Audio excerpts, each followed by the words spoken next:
So we've just hit the last bit of spraying. Main spindle motor is now all prepped and cleaned up, ready for primer, main coat and a clear coat. So let's get on.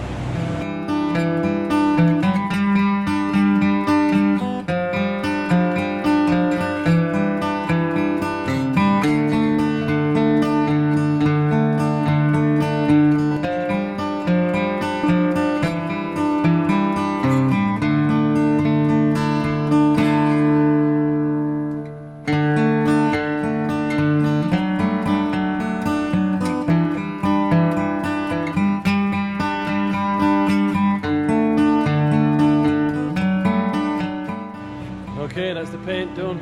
Now to put it back together.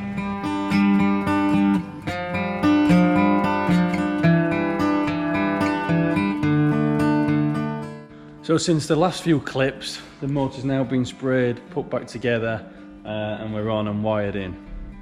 All the cables are now routed, finalised and clamped up on the back of the cabinet, going through the wall to the other side. So now we're going to get the chair out and get wiring. As you can see, there's a fair bit to do, and that's just half of it.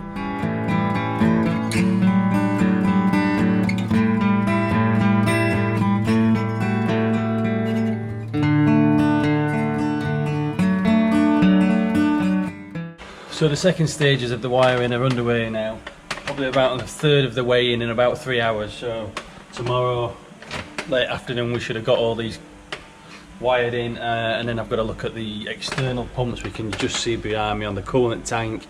Those external pumps there need to be braided, wire in and run into the back. They're all pluggable, so I can do one end, run them in, and we can finish off. So hopefully at the end of the week we've got all the cable runs running, but then we've still got left to look at doing the amps, getting them out, getting them cleaned, and then just plugging all those in.